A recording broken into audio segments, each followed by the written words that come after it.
So I'm reading Spare the Kids by Stacey Patton, one of the most important books ever made, whether you have a child or not. Um, let's get into it. Uh,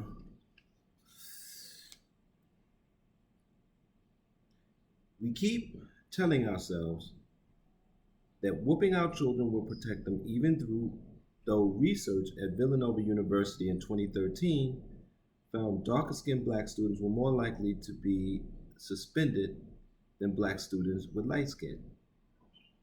We keep whooping our children even though researchers have found no evidence that they are more likely to misbehave than other groups of children, even though they are suspended and expelled at higher rates.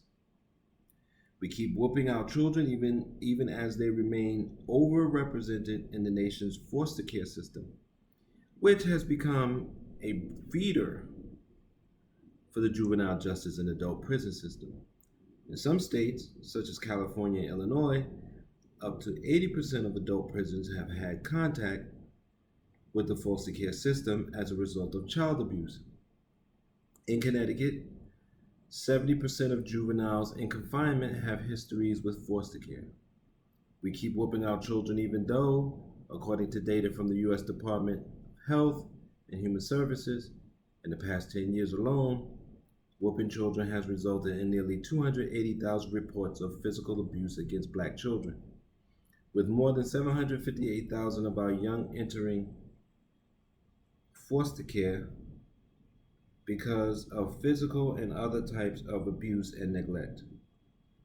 Even more horrifying is that during that same time period, 3,839 black children died as a result of maltreatment, with about 40% being victims of physical abuse. That's an average of about 380 fatalities per year.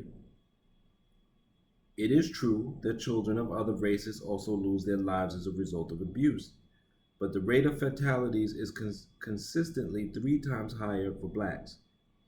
When we look at these awful statistics, a disturbing truth emerges in addition to the threats from the trigger-happy police and gun-toting men standing their ground. The safety of black children is under peril from a culture of whoopings. You know, one of the hardest parts, sorry, we're in the middle of a heat wave here in New York City. One of the most difficult parts of being black in this society is always being at the top of all the bad lists and the bottom of all the good lists. And I've noticed in the last few decades, a couple of decades, so many black people are comfortable with that. One of the worst phrases, well, it is what it is. No, it's not. It's pathological. Stop accepting it. But that always bothered me. And then another thing here is all the things that are against you. And then when your family are brutes too, it's like the whole world is brutes. And then you want black men to be what? Emotionally stable? It's insane. The treatment is insane. And I shouldn't even just say black men, because little girls are getting beat too and killed. So you want all these black people to be emotionally stable after they've been brutalized all this time by all these systems and people inside and outside their families. It's insane. The expectation is insane and the treatment is insane. Which is what I always say. Black people don't live in a state of reality. They're completely disconnected from reality. Completely disconnected.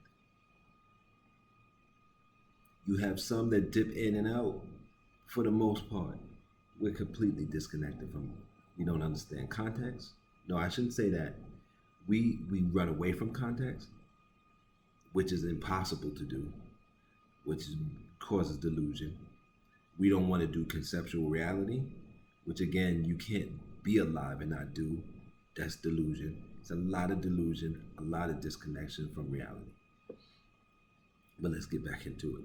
This is a public health crisis, and yet many black folks continue to loudly and proudly describe the pain of their own childhood whoopings as a sign of strength and a source of humor, and essential to shaping them into successful people that they are. On top of our a cultural attachment to hitting our children, America's complicated history has conditioned us to accept the pain as a necessary part of learning and growing up black. Too many people across the color line believe that black children are inherently problematic and disrespectful thugs, the root of society's problems, and are in need of punitive forms of control. I've heard so many old black people talk about black young people, and I'm looking at them like they're insane. Like, do you see how y'all behave? Not the children, the elders. I mean, or at least the adults. And some elders too. You got some 50, 60, 70-year-old black people that is ratchet and as ridiculous as you want to be. And sometimes you see young people that are that way, and sometimes you see young people trying to function in spite of. Truth, truth be told, if whooping black children were a prerequisite for white recognition of our humanity and civil rights, and for good black citizenship and success, then black Americans ought to be ruling this country right now. Parenting based on beatings has not led our people to the promised land. But we continue with the status quo. It is what it is. As we wage war on the bodies of our children and their emotional well-being. All the measures of health, wealth, educational achievement, and general progress tells a much starker story. The truth is that the racist America is determined to keep black communities under siege by locking up and even killing our future leaders. To keep on living King's dream and embrace some after-school special idea of colorblindness, far too many black Americans co-sign the dehumanization of our children. We do this every time we hit them, and the dehumanization of each other. Because the overseer who beat the slave is the brute. The master who beat the slave is the brute. So the parent who beats the child is the brute. Right? So they may be dehumanizing or trying to beat humanity out of the children, but when you're doing that, you already dehumanized yourself. The entrenched belief in whooping children is driven by black parents' very real fears about the safety and well-being of their children in contemporary America. A Pew Research, I think that's insane. This whole beating keeps you in line just so that other people don't beat you. When you just say it, it doesn't make sense. If we just stop and think about what we're saying sometimes, some of the concepts that we just, that don't really make sense. No. A Pew Research Center survey published in December 2015 found that black parents worry more than white parents that their children might get shot at some point, either on the streets or unsafe neighborhoods or by the police. The concern is justified, of course, and the police are intertwined, we know.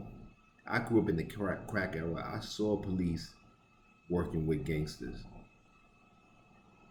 to sell drugs for police, and police helping gangsters kill other people. I saw that up close. The most troubling example of this happened in 2014 when a Cleveland police officer mistook 12-year-old Tamir Rice for a 20-year-old man and instantly shot him dead when he and his partner saw Tamir playing in the park with a toy gun. No wonder the talk is as much part of child rearing as the birds and the bees. Conversation and teaching kids to drive, it instills reminders of how to act around white people and how to stay alive if approached by a cop. Do not ever run. They will shoot you. Hell, they'll shoot you if you don't run. Say yes, sir, and no, sir. Do not mouth off. When asked to retrieve anything, move your hands slowly and narrate your movements. If told to get out of the car again, move slowly. You and your vehicle may be searched with no explanation. Do not protest. If police backup arrives, definitely do not protest. Be prepared to turn your pockets inside out and lie down on the ground. You may be handcuffed.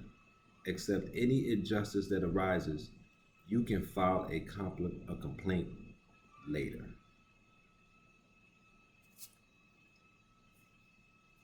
I'm like, this shit. Oh, um, Spark, Spark. What am I doing? It's so hot. I think I'm losing it. Spare the Kids by Stacey Patton. Look, this stuff has to end. It has to end. I'm 54. Well, I'll be 54 in a few months. Um, we gotta at least spare children. I mean, can we at least do that? Can we at least not brutalize our children? They're gonna face it enough when they become teenagers. Can we? Can we? Please spare the children. And please use this information that I share. Um, Take care. And if you're in a heat wave, take care. Um, Climate change is going to kick our behinds until we make changes, but that's another set of videos. Maybe somewhere down the line. Maybe I'll get a book on that and we'll do some readings from that.